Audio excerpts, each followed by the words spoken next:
લોક સંસ્કૃતિ, આધ્યાત્મ અને મનોરંજનના ત્રિવેણી સંગમરૂપી કાર્તિકી પૂર્ણિમાના મેળાને ખુલ્લો મૂકતા જિલ્લા કલેક્ટર શ્રી દિગ્વિજયસિંહ જાડેજા 12 જ્યોતિર્લિંગમાંના પ્રથમ જ્યોતિર્લિંગ શ્રી સોમનાથ મહાદેવના સાનિધ્યમાં જિલ્લા કલેક્ટર શ્રી દિગ્વિજયસિંહ જાડેજાએ સોમનાથ બાયપાસના સદભાવના ગ્રાઉન્ડ ખાતે લોક સંસ્કૃતિ, આધ્યાત્મ અને મનોરંજનના ત્રિવેણી સંગમ તરીકે જાણીતા કાર્તિક પૂર્ણિમાના મેળાનો પ્રારંભ કરાવ્યો હતો।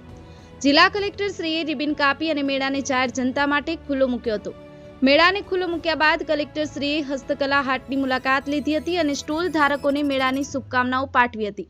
હસ્તકલા હાટના 50 જેટલા સ્ટોલમાં ભરતકામ, મોતીકામ, જ્વેલરી, વાંસકામ, હાથસાળની બનાવટની વિવિધ વસ્તુઓ વેચાણ માટે ઉપલબ્ધ છે। આ મેળા દરમિયાન રોજ સાંજે સાંસ્કૃતિક કાર્યક્રમોનું પણ ભવ્ય આયોજન કરાયું છે।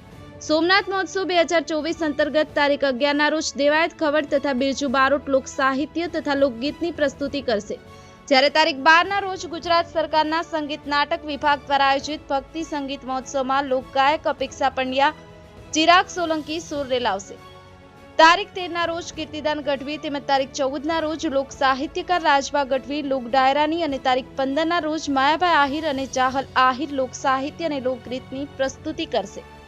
ઉલ્લેખનીય છે કે શ્રી સોમનાથ ટ્રસ્ટની સાથે જ સમગ્ર ગીર સોમનાથ જિલ્લા વહીવટીતંત્ર, જિલ્લા પોલીસ તંત્રના સંકલનમાં લોકોની સલામતીની સર્વોચ્ચ પ્રાથમિકતા આપી મેળામાં પાર્કિંગ સુવિધા, શુદ્ધ પીવાના પાણીની વ્યવસ્થા, સ્ત્રીઓ તથા પુરુષો માટે અલગ અલગ પોઈન્ટ પર વોશરૂમ સુવિધા, સુરક્ષા માટે ચુસ્ત બંદોબસ્ત અને વોચ ટાવર સહિત તમામ સુવિધાઓ ઊભી કરવામાં આવી છે।